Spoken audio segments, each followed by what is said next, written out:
Tori Skyers here, Skyrocket Racing. We're at the Hockenheim Ring in Germany. Patric Schafer is our host. Actually, it's funny, but so I race on Team Shepherd, obviously, so we've been racing Shepherd now, and he went on Facebook and saw this event pop up, and he said, "Come on, Tori, let's go to Germany." So here we are, Skyrocket Racing at the famed Formula One Hockenheim Ring here in Germany with Patric Schafer. He is the president of Shepherd. We had the opportunity, Patrick invited us to the factory, so we actually got to see the Shepherd factory on Wednesday, how they put together the kits.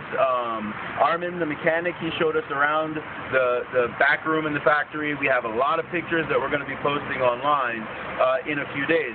So Patrick, tell me, how long have you been in RC? How long have you been doing this? Yeah, I'm racing for myself for more than 20 years now. 20 years? Yeah, I started in 1989. Older than 22? Yeah. So how have you been doing this for 20 years? Yeah, I started with 10. Oh, wow. Yeah. So, and I started actually with electric cars, and then in 1995 I switched to nitro on-road racing, and yeah, I'm going to nitro racing. It's very nice. And in the company, I started to work in 2005. Wow. So Shepherd has been around for a good while then. You've had a lot of time to engineer the product. And like I said, I mean, before I ran Shepherd, I ran Kyosho, and my Shepherd has been head and shoulders faster than what my Kyosho was. And one of our other drivers, one of the other Shepherd Northeast drivers, used to run X-Ray, and he actually found, more pace. With the Shepherd. So your experience in nitro definitely shows in the product. But tell me a little bit about the 10 scale first, the 110 first, and then the 1.8. The 110 scale is our newest car. I completely designed it by myself. I studied mechanical engineering, which helped a lot. And yeah, yeah, just a little bit. Yeah. But I enjoy it very much because 10 scale it's a tricky car. You have to exactly find out the best way how the car works, and all the time we are trying to improve the setup, trying to have some new parts to increase the performance. Yeah. And so I'm going to interrupt you slightly because that's key, right? Because so in the States the tracks are like here. Most tracks are reasonable size. Most of the tracks in Florida are large. The track in Cincinnati, Toledo, Joliet, Ohio, out west, Billy Bowerman, a few of those tracks out west, Time Zone, Grand Prix, they have very good sized straightaways, and they're tight and technical in the infield. But the setup is key because, in electric it's 90% setup, 10% driving. Yeah. In nitro you can get away with a little bit more on your setup because the cars are heavier. Yeah. So tell me, what's the process like of you finding a box setup to help folks like me who aren't that great a driver, put the car together, put the box setup on, and go out onto the track and do well? Yeah, of course we take some time to design some kind of basic setup, and we worked a lot on this in the beginning of the 110 scale car. We tried many different things, only to ensure we have a good basic setup out of the kit.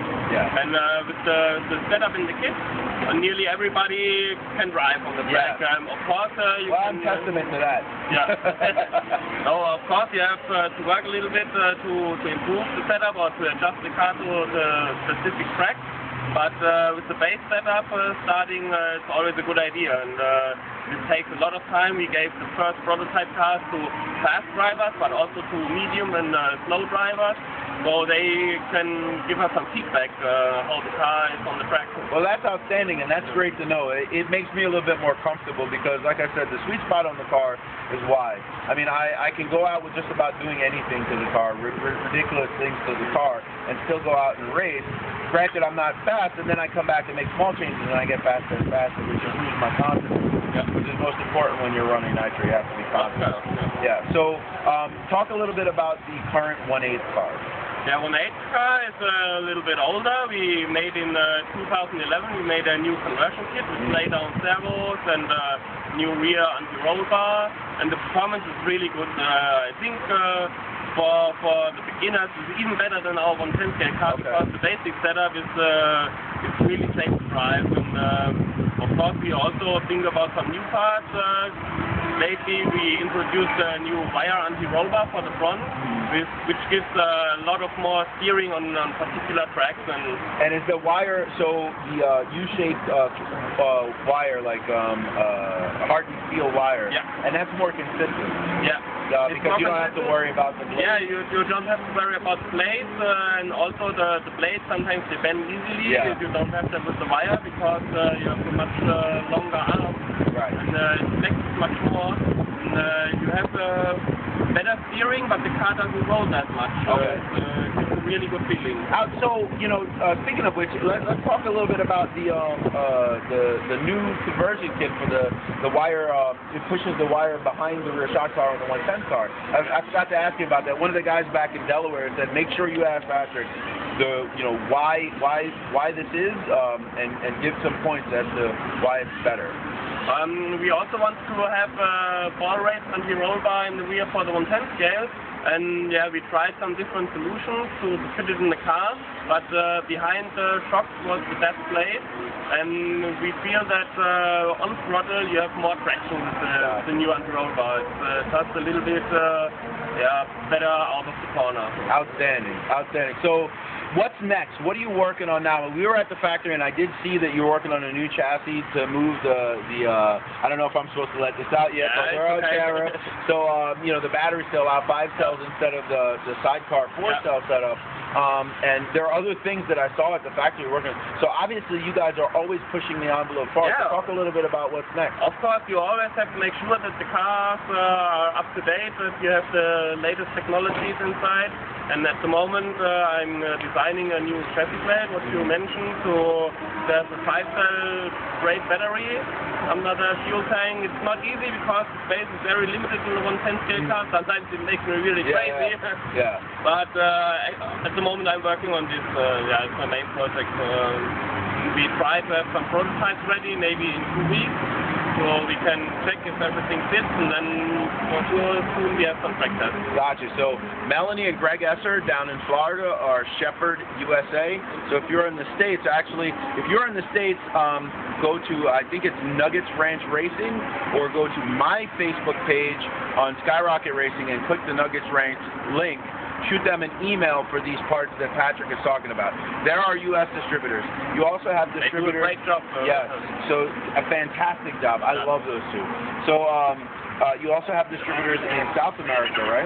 Yeah, we have in South America. We have in Argentina. We have a distributor. It's Eduardo Bustos. We have in Brazil. We have a distributor. It's Eduardo Dulac. And both also do a great job and support all the drivers down there. So the next race, from what I understand, is in Italy. We talked a little bit to Alberto. The next race of the series that's going on today is in Italy, or that's the next race he's going to? I don't know. Maybe it's the next race he's going to. We are thinking about to go also next year with our racing series to Italy. Yeah. Maybe to expand it to 3 races. Let me know ahead of time. Sure. There. Yeah. No, because it's the second running of our event, and people are very happy. We have a huge entry list, and also we have the guys from Red RC doing a great coverage, which also helps for the promotion of the event.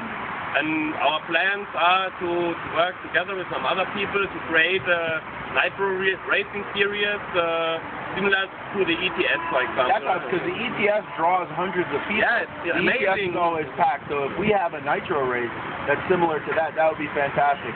So listen, again, Patric Schafer, we're here at the Hockenheim Ring. As you can hear in the background, there's a motorcycle event actually going on today. You know, they have zillion horsepower motorcycles flying around the Formula 1 track at breakneck speeds, along with the RC cars out here on the track flying around at breakneck speeds, and along with the cars on the Autobahn that's just on the other side of these campers. Absolutely. So my trip here to Germany has been fantastic. Patric, thank you so much for inviting us over. Thank you for bringing us in. Coming to our factory to have you in the race. It was a pleasure to meet you. Yeah, and we are going to bring more people next year, because all we can talk about is it's been fantastic. Everyone so far has been I mean, great. We had barbecue out here. I mean, it's like a big family. This is great. Yeah. This is great. Yeah, that's really nice. All the people that are here at the race, everybody knows each other. They are helping out each other.